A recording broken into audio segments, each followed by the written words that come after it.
Baik, kita lanjutkan. Nah, mengikuti gagasannya Gandhi tadi, nanti bisa kita simpulkan, membangun teknologi tepat guna itu standarnya ada 3. Yang pertama technical, yang kedua cultural, yang ketiga economic. Yang pertama teknis, yang kedua dari sisi budaya, dan yang ketiga dari sisi ekonomi. Kalau dari sisi teknis, teknologi ini dibangun dengan memperhatikan kapasitas pengetahuan dan latar belakang hidup masyarakat yang akan menggunakan teknologi ini. Ya kalau level pendidikan masyarakatnya misalnya terlalu rendah, misalnya ya sebelum diterapkan teknologi ini yang mungkin sulit mereka pahami, berarti ya harus ada upgrade pengetahuannya dulu. Pelatihan-pelatihan mungkin. Jangan tiba-tiba diterapkan. Nanti kalau tidak ada penduduk situ yang mampu mengoperasikan, ya hasilnya juga paling nanti tergantung juga pada orang lain di luar mereka. Jangan lupa juga latar belakang masyarakat yang akan menggunakan teknologi ini. Ini teknologi ini benar bermanfaat, mereka butuhkan, atau sebenarnya mereka ini jadi pekerja yang memproduksi, nanti yang menikmati orang lain. Harusnya teknologi tepat guna itu ya memproduksi yang mereka butuhkan. Sehingga mereka memproduksi apa yang mereka inginkan sesuai kebutuhan hidup mereka. Tidak sekedar mereka memproduksi terus dijual ke orang lain. Tapi pertama-tama mereka memang membutuhkan itu. Nah ini urean-urean versi Gandhi. Ya, kalau kita ingin mengadaptasi teknologi ini untuk zaman kita, ya tinggal kita sesuaikan dengan situasi hari ini. Meskipun tidak sekaku yang dilakukan oleh Mahatma Gandhi, tapi paling tidak visinya kan sudah kita peroleh. Bagaimana mengembangkan teknologi yang bermanfaat secara konkret, positif untuk masyarakat sendiri sehingga mereka mandiri. Yang kedua, standarnya adalah standar kultural. Standar kultural ini ya pengembangan teknologi jangan sampai menghancurkan sistem sosial budaya dan nilai-nilainya yang ada di tengah masyarakat. Apakah itu sistem keluarga, sistem kepercayaan, pembagian kerja, dan lain sebagainya. Ini aspek kulturalnya. Berarti jangan sampai masyarakat mengembangkan teknologi yang ya memang mereka butuhkan sesuai kepentingan mereka, tapi ternyata malah isinya nantinya menghancurkan sistem keluarga, menghancurkan nilai-nilai moral, menghancurkan nilai budaya yang ada di sana. Ini juga jangan sampai terjadi. Ini harus tidak melampaui batas-batas norma-norma nilai kulturalnya. Yang ketiga, secara ekonomi, teknologi yang dikembangkan secara tepat guna itu ya meningkatkan hidup ekonominya masyarakat. Dari situ mereka semakin mampu membiayai hidup sendiri. Kemudian tidak lagi jauh jarak antara yang kaya dan yang miskin. Karena semua lapisan masyarakat diuntungkan oleh perkembangan teknologi yang baru yang tepat guna itu. Ya ini prinsip-prinsip umum, prinsip-prinsip dasarnya. Kalau teman-teman tertarik, mungkin ada anak-anak teknik, mungkin ada anak-anak fakultas yang nyambung dengan pentingnya teknologi tepat guna ini, ya harusnya mulai untuk berpikir bagaimana bisa mengembangkan, bagaimana melakukannya untuk konteks hidup kita hari ini. Baik, paling tidak sampai di titik ini semoga teman-teman sudah paham yang diinginkan oleh Gandhi. Kira-kira teknologi macam apa, yang cirinya seperti apa, yang patut kita adopsi, kita kembangkan dalam konteks kemandirian kita. Oke. Nah, meskipun begitu, ada biasanya proyek-proyek semacam ini hal-hal yang menghalangi kesuksesannya.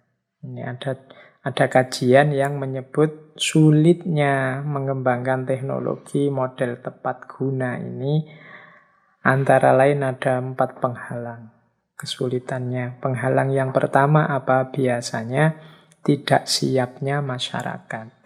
Karena banyak masyarakat itu yang pokoknya ingin jadi saja, ingin nyaman saja, ingin enak saja.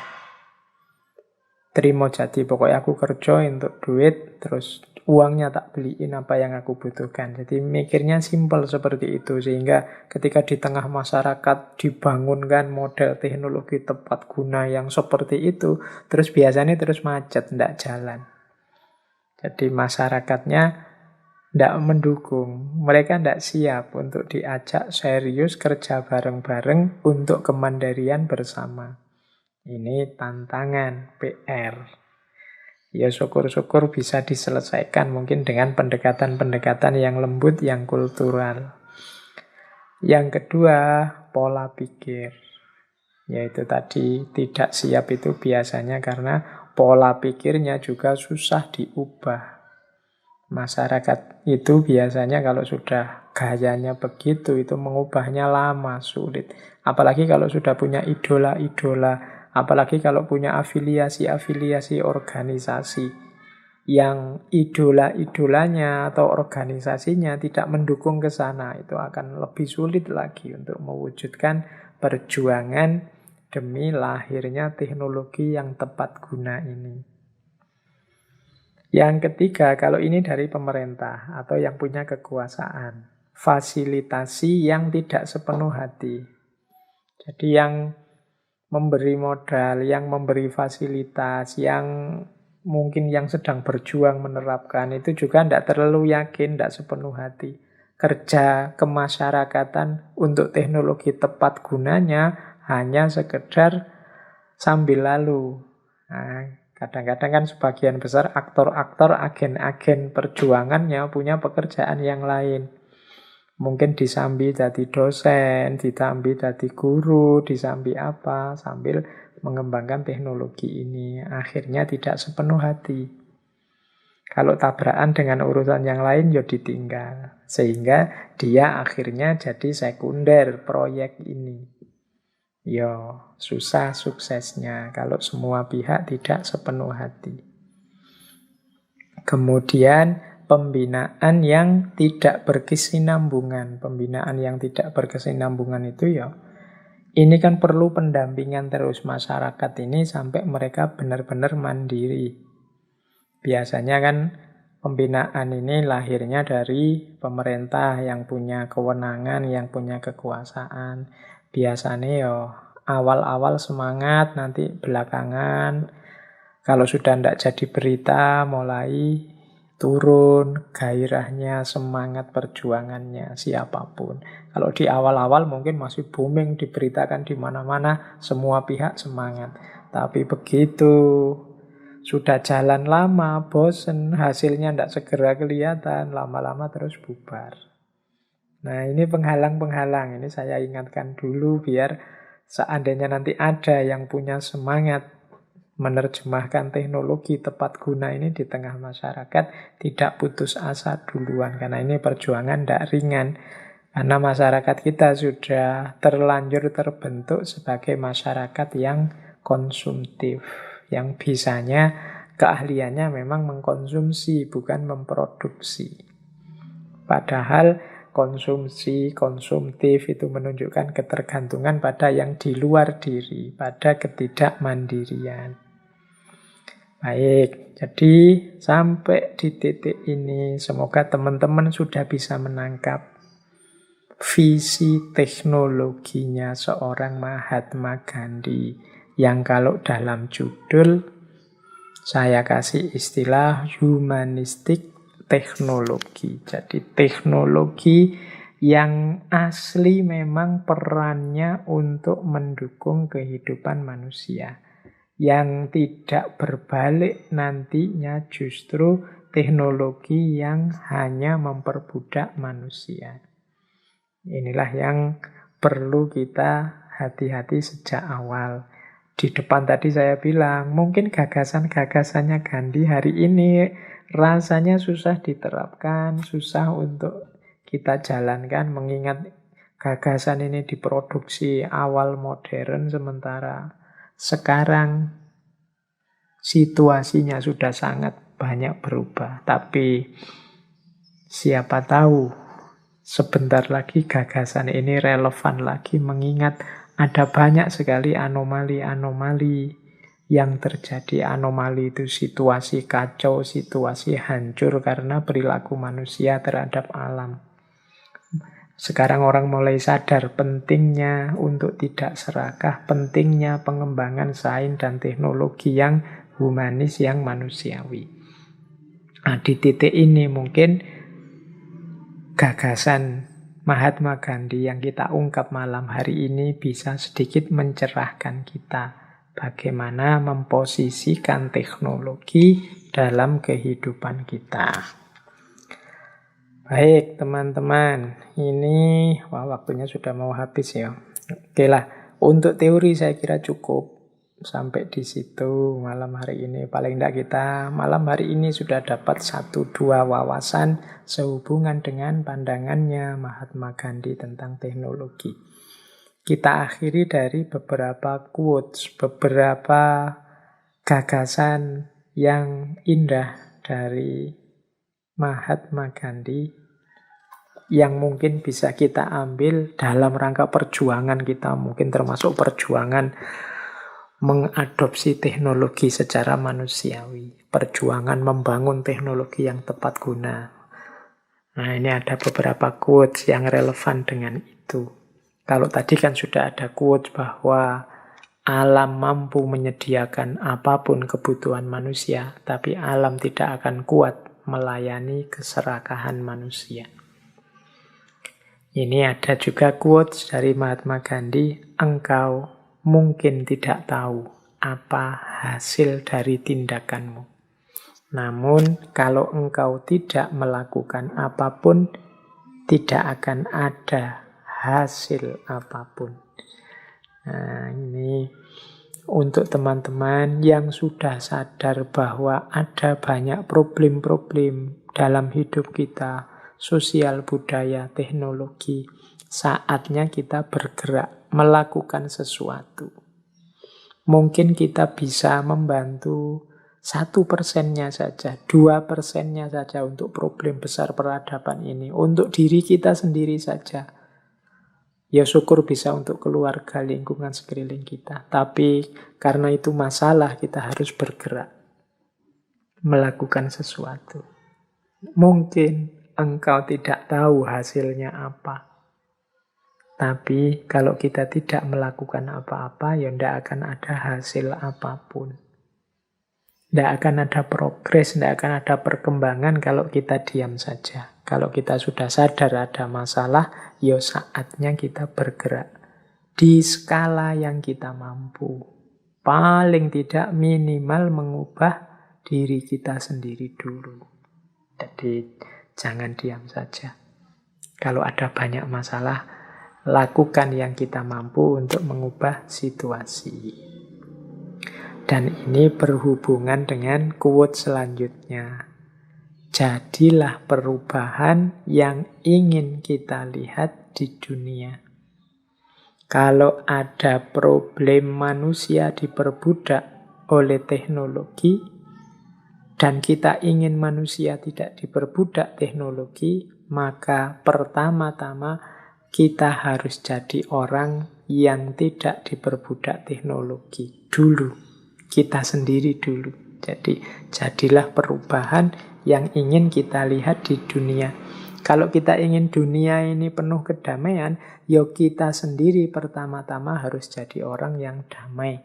Kalau kita ingin orang lain tidak maki-maki, tidak saling konflik, tidak komentar sembarangan, tidak menyebar hoax, itu kan yang kita inginkan hari ini. Ya pertama-tama harus kita yang melakukan itu. Ini rumus simpel, tapi sering kita lupa. Karena kita selalu melihat ke orang lain. Kita lupa diri kita sendiri. Kita benci orang yang menyebar hoax, tapi kita tidak waspada. Jangan-jangan kita yang tidak sadar selama ini sering juga menyebar hoax. Kita sering mengkritik orang yang nyinyir, orang yang maki-maki, orang yang mungkin mengekspresikan kekecewaannya dengan berlebihan. Kita tidak suka orang seperti ini, tapi kita mungkin lupa. Kadang-kadang kita melakukan itu. Maka rumus dari Mahatma Gandhi, jadilah perubahan yang ingin kita lihat di dunia.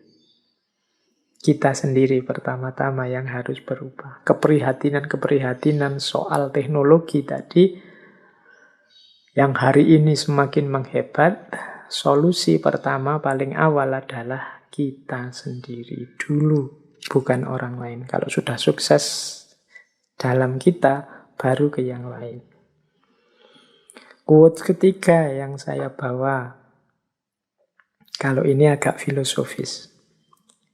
Tidak, maksudnya kata-kata tidak berarti kata-kata menolak. Yang diucapkan dari keyakinan terdalam itu lebih baik daripada iya yang hanya diucapkan untuk menyenangkan atau lebih buruk lagi untuk menghindari masalah. Ini pelajaran untuk kita ya. Kadang-kadang kita itu hidupnya penuh basa-basi. Tidak setuju, tidak berani bilang. Melihat ada bahaya, kita diam saja. Dengan alasan tidak mau menjalin permusuhan. Tidak berani bilang tidak. Padahal menurut Gandhi ya tidak, tapi kita yakin tentang tidak itu. Yang muncul dari keyakinan terdalam itu lebih baik daripada iya. Iya yang hanya basa-basi untuk menyenangkan. Atau iya yang sekedar untuk menghindari masalah. Karena dengan kita tidak berani bilang tidak, ya masalah tidak akan selesai. Dengan kita hanya basa-basi saja, ya masalah tidak akan selesai. Kayak kalau dosen ngajar itu di kelas, ada pertanyaan, sebenarnya ada. Tapi kita, kalau saya tanya ini, jangan-jangan dosennya tersinggung, sudahlah, tidak apa-apa. Itu kan demi basa-basi. Atau demi menghindari masalah. Akhirnya problemnya tidak selesai. Gara-gara kita tidak berani bilang tidak, tidak berani bertanya. Maka apalagi untuk kita yang intelektual, harus berani bilang tidak kalau memang ada sesuatu yang tidak beres. Mungkin diketawakan orang, mungkin dikucilkan, dibenci orang, ya tidak masalah. Tapi kita ikut andil menyelesaikan masalah, paling tidak dengan menyatakan ketidaksetujuan, dengan mengungkapkan apa yang menurut kita tidak pada tempatnya. Terakhir, kalau ini kalimat patriotik. Anda dapat merantai saya. Anda dapat menyiksa saya. Anda bahkan dapat menghancurkan tubuh ini. Tetapi Anda tidak akan pernah dapat memenjarakan pikiran saya. Mahatma Gandhi. Baik teman-teman, saya kira itu ya pertemuan kita jarak jauh malam hari ini lewat ngaji filsafat dalam tema humanistik teknologinya Mahatma Gandhi. Semoga ada sedikit-sedikit manfaat yang bisa kita ambil dari materi malam hari ini. Ya ini mungkin materinya versi materi anak-anak kampus, tapi yang tidak dari kampus pun sedikit-sedikit semoga bisa mengambil manfaatnya. Minggu depan kita keluar dari tema teknologi karena mungkin ini sesi terakhir menjelang puasa. Rabu depan kita akan membahas tentang puasa dari perspektif filosofis. Baik, kurang lebihnya mohon maaf. Wallahul muwafiq, wallahu a'lam bissawab. Wassalamualaikum warahmatullahi wabarakatuh.